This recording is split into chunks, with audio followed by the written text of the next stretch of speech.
vais du coup commencer mon atelier expert.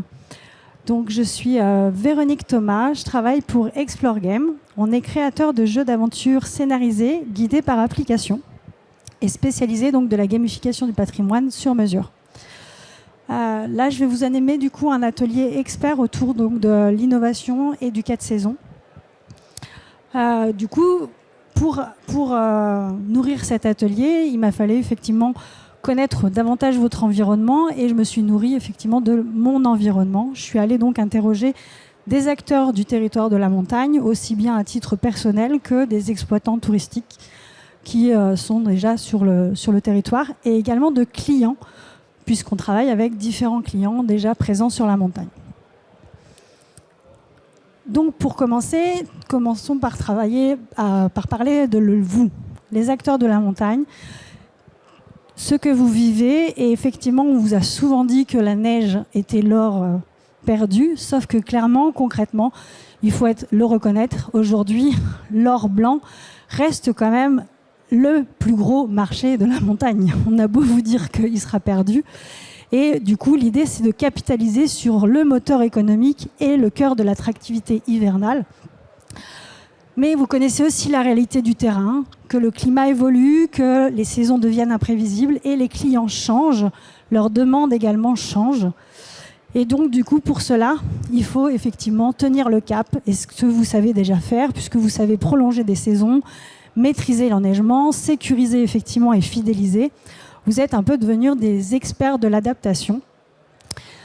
La montagne reste quand même un territoire perçu comme une destination outdoor en quête de sens, comme un territoire de ressourcement. Et donc l'idée, c'est pourquoi on n'utiliserait pas l'hiver comme un tremplin émotionnel. Clairement, les gens viennent l'hiver pour vivre des expériences, et donc utilisons le point d'ancrage qu'est l'hiver pour pérenniser l'emploi, rentabiliser les investissements, attirer les clientèles diversifiées, les familles, les groupes, les scolaires. Et vous êtes clairement capable de gérer des flux, vous êtes capable également de penser les moindres détails d'une saison hivernale, et bien du coup l'idée c'est d'exploiter cette théorie sur toutes les saisons et du coup de pérenniser. Donc la question c'est comment créer du sens, de la valeur émotionnelle et de la durabilité aussi forte que l'hiver. L'idée, c'est vraiment si l'hiver devenait la porte d'entrée vers la montagne toute l'année. Donc l'idée, c'est aussi de créer la montagne comme la destination préférée donc, de vos clients qui viennent régulièrement chez vous en quête de neige, de sensations, mais aussi d'émotions. Ils viennent pour les pistes, mais ils repartent surtout avec des souvenirs. Le crépitement d'un feu de cheminée, une raclette à partager entre amis, une randonnée ou une journée de ski. Tout ça, c'est des souvenirs, c'est de l'émotion que vous leur apportez effectivement tout l'hiver. Et donc l'idée, c'est de faire ça, la même chose, mais sur les autres saisons. Et de capitaliser sur tous les gens que vous pouvez voir pour les amener effectivement à les fidéliser, à revenir sur les autres saisons. Donc reprenons ce qui crée l'attachement en hiver pour leur donner envie de revenir toute l'année. La clé, c'est de ne plus vendre une saison, mais une destination de cœur. Et le public, effectivement, hivernal est déjà conquis, mais il ne manque qu'un déclic, une invitation subtile pour qu'ils reviennent au printemps, en été, à l'automne. L'idée, c'est de vraiment faire d'un séjour hivernal le teaser de ce qu'il reste à vivre les autres saisons. Maintenant qu'on a parlé de vous, donc de l'offre, parlons de la demande. Les nouvelles attentes des visiteurs. Vous avez une idée de ce qu'ils attendent ? Bon, je l'ai écrit, c'est facile. Les nouvelles attentes des visiteurs, c'est qu'ils veulent vivre des expériences. Ils sont en quête, effectivement, de ressentir. Ils ne veulent plus juste faire quelque chose, ils veulent le vivre, le ressentir. Ils veulent que vous leur créez du lien, que vous leur créez des souvenirs partagés, mais des choses authentiques, des activités intergénérationnelles et de la liberté. De moins en moins de contraintes, pas de rigidité, et effectivement avoir la liberté de le faire quand je veux, comme je veux. De le faire avec qui je veux et de le partager. Oula, pardon. Ils veulent vivre des micro-aventures avec leurs amis, leur famille, leurs collègues, mais vivre des micro-aventures à proximité de chez eux. C'est quoi la micro-aventure? C'est une aventure en version courte. Ce qui compte, c'est l'intensité de l'expérience. C'est une parenthèse dépaysante à vivre près de chez soi, sur un temps court. Souvent, parfois, ça peut être une soirée, même un week-end. Mais tout ce qu'ils veulent, c'est effectivement être séduits par l'accessibilité du produit, quelque chose qui permet effectivement que ce soit économique, écologique et à proximité. Et surtout, c'est des choses dont on a besoin, qu'on a envie, des moments partagés, de vivre ensemble, de recréer du lien avec la nature, aux autres et à soi-même.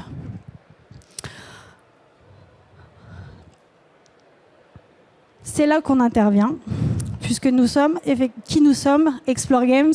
Nous sommes spécialistes depuis 12 ans de la gamification du patrimoine. On a effectivement une multitude de clients, que ce soit office de tourisme, ville, parc Acrobranche. Et pour le coup, on a 50% de notre clientèle, effectivement, sont des parcs Acrobranche. Et qu'est-ce qu'on fait? On fait la même chose que vous, c'est-à-dire qu'on essaye de sortir les gens de leur quotidien, où ils sont chacun effectivement dans leur bulle. Chacun vit sa réalité, pris effectivement dans le tourment, mais on a envie effectivement de sortir de ça pendant notre vie en vacances, dans nos moments de loisirs. Et du coup, nourri effectivement de nos clients, des nombreux acteurs du tourisme et notamment des parcs Acrobranche. Quand j'ai préparé cet atelier, il y a une logique qui m'a apparu assez similaire entre le marché du parc Acrobranche et le marché de la montagne. Vous allez vous dire, mais ce serait quoi la logique? Je ne sais pas, vous avez des idées? Non. Je vais vous le dire. En quoi la réalité touristique montagnarde sont comparables au parc Acrobranche? Bien, le marché des parcs Acrobranche a explosé depuis les années 90. Ils ont vécu effectivement un âge d'or. Et puis est arrivé effectivement en 2010 la fin un peu de l'âge d'or. Donc ça a été créé par des spécialistes, des passionnés d'escalade, de grimpe et de nature qui développaient effectivement cette activité encore inédite. Oh là là, pardon. C'est ça. Donc j'étais en train de vous dire qu'effectivement ça a été créé par des spécialistes de la montagne, des grimpeurs qui avaient créé justement, comme la montagne, une aventure accessible à vivre ensemble, qui crée des sensations comme vous allez vivre sur une piste de ski. Et puis est arrivé effectivement 2010, où de plus en plus de personnes voulaient l'acrobranche, c'est-à-dire que maintenant il y avait des acrobranches partout en centre de loisirs, une explosion de la concurrence dans les collectivités, etc. Et puis les aléas naturels, les tempêtes, les maladies dans les arbres, tout ça sont des réalités que vous vivez également. Clairement, vous avez, vous, une saison hivernale qui vous présage peu de concurrence, puisque vous avez la neige, mais dès le mois d'avril, vous avez l'Europe qui est votre concurrence. Puisqu'effectivement, demain, ils peuvent choisir autre chose que la montagne pour aller vivre leurs vacances au printemps, à Pâques par exemple, ou en été. Et puis, je ne vous parlerai pas effectivement de l'évolution climatique qui vous oblige effectivement à être de plus en plus réactif. Du coup, se renouveler pour continuer à séduire est un peu un impératif, aussi bien donc pour les parcs Acrobranche qui ont déjà commencé le virage, puisque eux, le marché va beaucoup plus vite que vous. Et du coup, ils ont déjà commencé à penser une offre globale. L'idée, c'est de diversifier effectivement l'offre, attirer les gens à rester plus longtemps, revenir plus souvent avec différents produits. Donc de la cime des arbres au sommet enneigé, la logique est la même, il ne suffit plus d'exister, il faut marquer les esprits.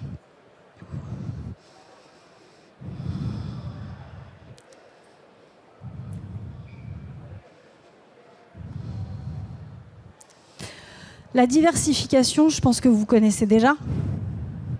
Vous en avez fait un peu, j'imagine. Vous ne nous avez pas attendu pour faire de la diversification. Clairement, en montagne, on sait que les premières briques sont posées.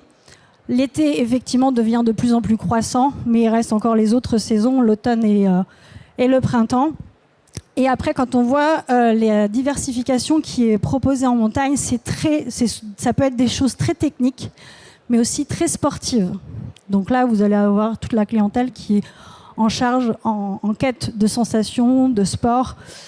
Mais après, vous allez proposer aussi des chasses au trésor, des filets, des parcours, effectivement. Mais ça, c'est des choses, je suis désolée de le dire, mais dans le Cher, j'en trouve aussi des chasses au trésor. Donc, qu'est-ce qui va faire que je vais avoir envie de venir en montagne plutôt que d'aller dans le Cher?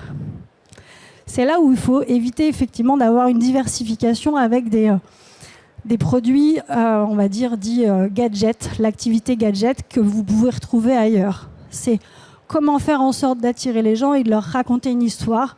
Je vous rappelle, comme on a dit tout à l'heure, authentique, qui parle vraiment de la montagne comme une destination à part que je préfère plutôt que d'aller effectivement dans les départements limitrophes.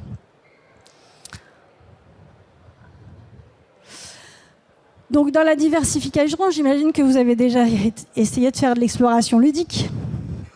Qui a déjà fait participer ou mis en œuvre une course d'orientation à géocaching, chasse au trésor, escape game? Vous connaissez? Vous avez tous déjà participé ou vous en avez mis sur votre territoire?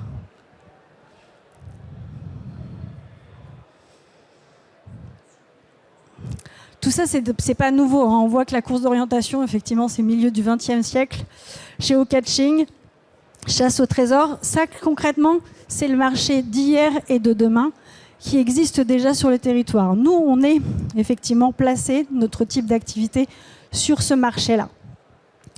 L'idée, c'est plutôt cohérent avec la demande des gens puisque c'est créer du lien, on partage un moment fort avec nos proches, on vit une expérience qui laisse un vrai souvenir. On est clairement effectivement sur la demande client. Mais la problématique de ces activités, c'est qu'on peut les retrouver partout, comme je vous ai dit tout à l'heure. Qu'est-ce qui va faire que ça va être plus intéressant de venir la faire chez vous? Et la deuxième contrainte, c'est que c'est limitatif. C'est-à-dire qu'une fois que vous avez trouvé le trésor, vous avez trouvé le trésor. Vous n'allez pas avoir envie de revenir parce qu'effectivement, vous savez déjà où il est caché, le trésor. Vous n'allez pas avoir envie de revivre l'histoire parce que vous connaissez les personnages, le scénario. Pourquoi revenir? Et c'est là où nous, on rentre dans le jeu game. Pourquoi? Parce que du coup, on propose une offre qui va être différenciante. Pourquoi? Parce que ça va permettre de renouveler votre offre, fidéliser les clients et surtout raconter votre propre histoire. Vous avez un territoire qui est riche d'histoire et à nous de faire le waouh de pourquoi on vient chez vous. Explore Game, concrètement, donc depuis 12 ans, on a mixé la mécanique des courses d'orientation et des escape games. Donc on va effectivement créer un parcours, mais leur faire vivre des vrais défis concrets dans la réalité avec votre environnement. On va raconter votre histoire qui est riche. Et on va immerger effectivement les gens pour qu'ils vivent une vraie expérience scénarisée, incarnée et connectée dans votre territoire. Tout ça pour partager effectivement des émotions et vivre quelque chose d'unique. Vous allez me dire en quoi c'est différenciant, puisque du coup, c'est pareil, c'est une chasse au trésor à la fin. Je connaîtrai l'histoire. Eh bien en fait non, depuis l'année dernière, nous avons une mécanique qui nous permet de créer la rejouabilité. Ça, c'est ce que je vous disais. Donc, nos parcours, en général, durent 1 heure, 1h30, sur lesquels on va jalonner effectivement des points de défi qui seront géolocalisés, avec des défis de tout ordre. C'est-à-dire observation, rapidité, habileté, réflexion, olfactif. On utilise tous les sens et surtout toutes les compétences. Tout le monde peut se retrouver dans une aventure Explore Game. Quand on part avec un Explore Game, on part toujours entre 2 à 5 personnes, vivre l'aventure. L'idée, c'est aussi un produit qui permet de connecter les générations, petits-enfants avec les grands-parents, la famille, mais aussi que ça puisse être une équipe. Les team building aiment aussi beaucoup vivre des expériences comme ça. Et là, comme on crée l'histoire sur mesure par rapport à votre territoire, c'est une histoire qu'on ne trouvera pas ailleurs. C'est un jeu qui se fait hors ligne et notre principale clé de voûte, c'est de savoir et comprendre quelle expérience utilisateur vous voulez faire vivre aux gens, avec quoi vous voulez qu'ils repartent. Donc on est capable de faire de la 3D, de la réalité virtuelle et augmentée, mais l'idée n'est pas de mettre notre technologie pour en mettre plein la vue effectivement aux clients, c'est vraiment qu'on comprenne, vous voulez qu'ils repartent avec quelle information, qu'est-ce qu'ils auront vécu concrètement pour qu'on puisse construire votre jeu. Et la nouveauté dont je vous parlais, c'est l'Explore Game Investigation. Explore Game Investigation, c'est on a mélangé l'Explore Game, notre mécanique, avec le Cluedo et le Qui-est. Ce qui nous permet quoi? C'est-à-dire que du coup, notre outil numérique va sélectionner de façon aléatoire 3 éléments parmi les objets, les personnages et les lieux, et pour créer une solution unique. Les gens vont faire leur parcours, et en même temps, ils vont faire part de leurs hypothèses d'enquête, à se dire je pense que c'est ce suspect-là, c'est cet objet-là et c'est ce lieu-là pour la solution. Et au fur et à mesure, la mécanique va prendre en compte ce que les joueurs vont avoir donné comme information pour pouvoir libérer des points indices pour les amener à faire leur désignation finale. Et ce qui veut dire que vous jouez aujourd'hui, vous faites 1h30 de parcours, et à la fin, vous relancez une partie, vous n'aurez toujours pas la même solution. Donc, vous serez toujours en train de faire une nouvelle enquête.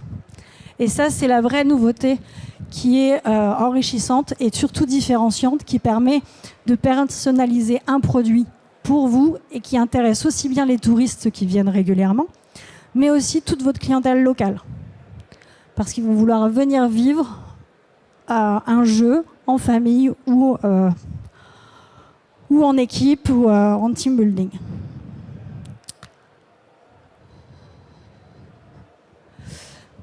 L'idée, c'est vraiment de faire de chaque saison une aventure.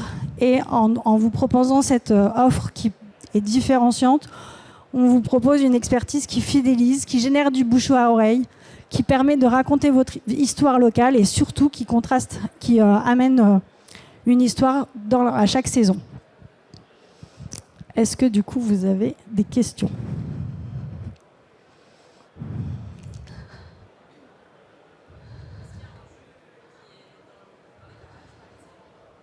Alors on a plus de 140 parcours, effectivement. Dans les parages, vous avez la nouveauté justement qu'on a sortie en rejouabilité à Pont-de-Beauvoisin. Vous connaissez? C'est juste la ville d'avant, quand on vient de Lyon, où là on est parti justement sur l'histoire de Mandrin. Vous connaissez peut-être? Pont-de-Beauvoisin, c'est une ville qui est en Isère, mais juste à côté, vous traversez le pont et vous êtes en Savoie. Et Louis Mandrin était un contrebandier connu et reconnu. Et du coup, on a pris son histoire, enfin, ils ont voulu qu'on raconte leur histoire, son histoire, sur la mécanique justement du Cluedo. Et on a trouvé donc tous les personnages qui pouvaient avoir trahi Mandrin, qui ont vraiment existé sur le territoire. Donc là, en plus, on ramène du culturel. Les lieux et les objets. Et l'idée, c'est effectivement de trouver qui a trahi Mandrin en parcourant le village. Donc on vend notre concept, nous on le vend clé en main. Vous pouvez effectivement l'utiliser directement. Enfin, nous, il nous faut 6 mois de conception entre le début du projet jusqu'à la fin. Et après, vous pouvez effectivement l'exploiter soit en téléchargement libre, donc c'est-à-dire que les gens peuvent le télécharger sur leur smartphone. Là, on conseillera de le mettre à titre gracieux, ou alors de le mettre sur une tablette. Et là, vous pouvez l'utiliser comme une activité complémentaire rémunératrice, puisque les parcs Acrobranche, souvent, ils font tout ça, c'est-à-dire qu'ils le vendent entre 12 et 15 euros par joueur, et on met de 2 à 5 joueurs autour d'une tablette. Donc autant vous dire que c'est un projet qui peut être très vite rentabilisé. Et donc à Pont-de-Beauvoisin, vous allez à l'office de tourisme et effectivement vous trouverez le livret de jeu qui vous vendent parce qu'ils peuvent le faire et en location de tablette et ils vous permettent de télécharger gratuitement avec le livret de jeu.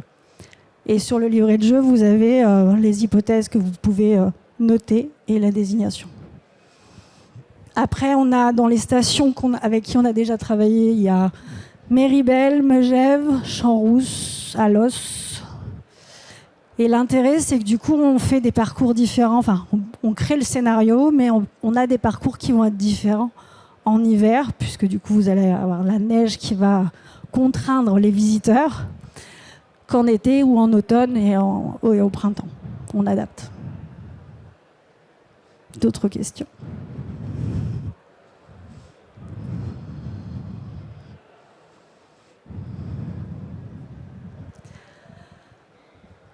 L'idée, c'est vraiment de faire de chaque saison une aventure. Dans un monde saturé d'activités, ce qui fidélise, c'est l'émotion. Ce qui marque, c'est l'histoire. Et si demain, la neige devenait le tremplin émotionnel pour faire de votre montagne une destination vivante, immersive toute l'année. Chez Explore Game, on est prêt à vous accompagner dans cette aventure et à vous donner plus de détails si vous voulez que je vous fasse une présentation ou autre. Il y avait d'autres questions ?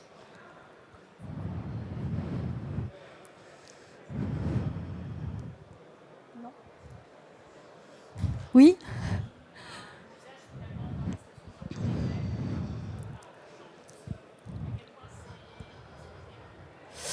Alors, on a des statistiques très diverses, mais en général, on a 1300, 1600 joueurs à l'année par lieu.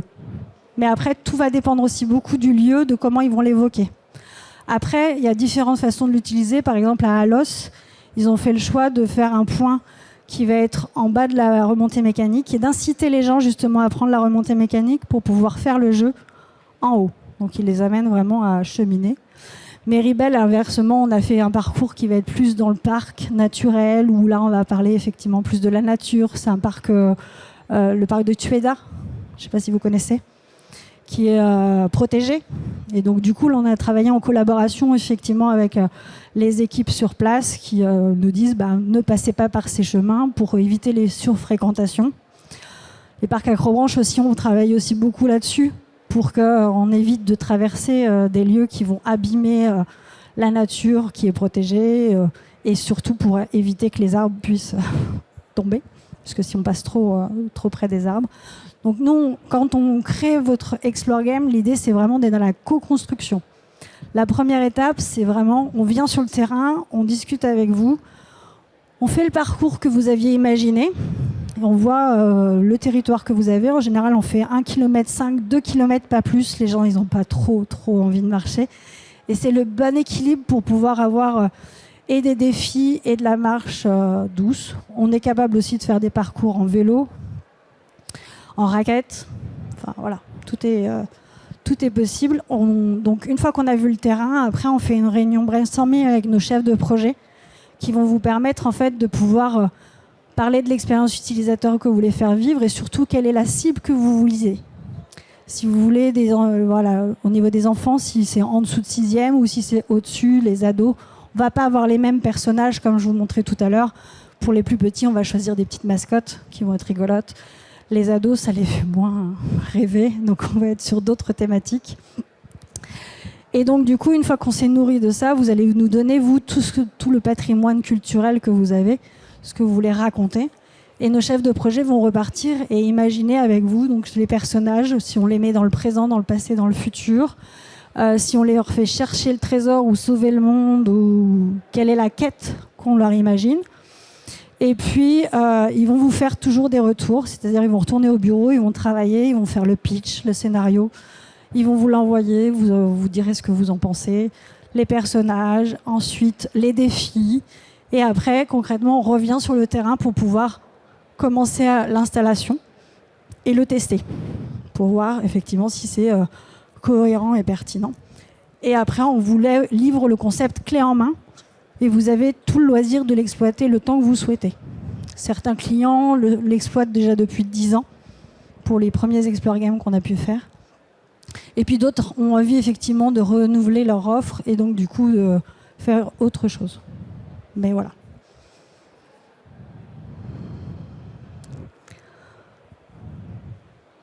D'autres questions ?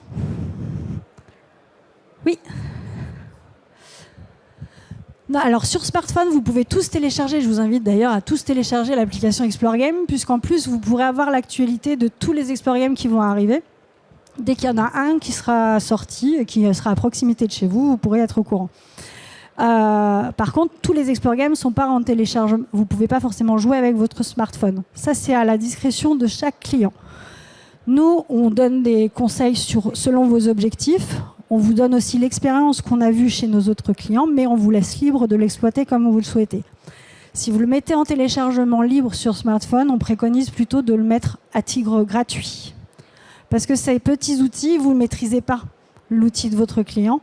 S'il n'a pas de mise à jour, s'il n'a pas assez de batterie ou s'il reçoit un appel pendant qu'il fait le jeu alors que vous lui avez fait payer, c'est vers vous qu'ils vont se retourner et ils ne seront pas satisfaits. Donc on préconise effectivement de le mettre sur smartphone à titre gratuit ou alors si vous avez une entrée, voilà, de l'inclure effectivement, d'augmenter un petit peu votre prix d'entrée, de l'inclure dans votre offre globale. Ou alors comme à Intriguer, ils ont mis vous devez vous procurer le livret pour pouvoir charger et là vous pouvez vérifier que le smartphone a assez de batterie ou alors en tout cas les prévenir qu'il le faut, sinon de prendre une tablette. Voilà. Donc en location de tablette, c'est souvent plus confortable et pour l'expérience visiteur. Et puis après, vous, au niveau financier, vous pouvez valoriser de, je vous dis, 12 à 15 euros par joueur. Après, il y a certains qui préfèrent faire un prix global à la tablette plutôt que de faire un prix au joueur. Mais ça, c'est pareil, chacun voit comme il veut l'exploiter.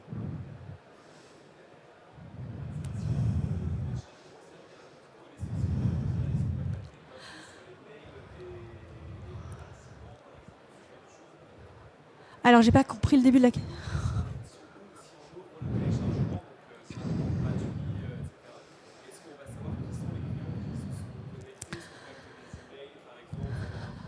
Alors, pour tout, que ce soit en téléchargement ou en tablette, vous avez toujours un retour avec la remontée des scores. Donc vous savez combien de personnes, vous avez une modération aussi, parce que certaines personnes mettent des titres d'équipe qui sont particuliers.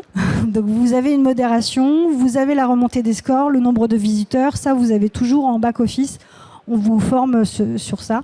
Si vous le mettez sur tablette, on vous forme aussi à bloquer la tablette pour qu'elle ne soit utilisable à rien d'autre. Par contre, la collecte de données, donc c'est vrai que la première page, en général, les gens peuvent noter leur mail. Donc ils mettent leur nom d'équipe, ils peuvent noter leur mail pour avoir le retour de leur score et leur selfie de fin. Sauf que ce mail, nous, on ne le récolte pas. C'est juste à donner pour qu'ils puissent avoir effectivement le score, pas à titre commercial, parce que c'est mal vu quand on cherche à faire, quand on veut faire un jeu, on déconseille de le faire. On peut le faire, mais il faudrait l'inscrire dans les RGPD, etc. Et c'est pas très bien vu, vous, si vous avez envie d'aller faire un jeu, que vous ayez effectivement après une newsletter. Mais c'est possible, on peut le faire. Il faudra juste bien le spécifier. On peut aussi, dans nos jeux, mettre une page sur les financeurs qui ont participé au financement du concept. Et du coup, ça me fait penser que je ne vous ai pas parlé de prix. Ça ne vous intéresse pas, peut-être? Vous avez un budget limité? C'est parfait. Non, on a tous des contraintes budgétaires et le premier Explore Game de base est à partir de 17 900 € hors taxe. Et l'investigation qui permet la rejouabilité est à partir de 39 000 €. Voilà. Donc là, il vous faut à peu près 2500 joueurs, 3000 joueurs pour le rentabiliser si vous le mettez en vente à 15 € par personne. Est-ce que j'ai répondu à votre question ?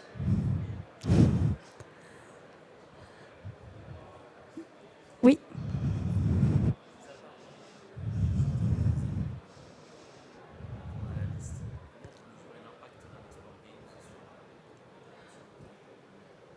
Comment on peut mesurer ? Ah, donc...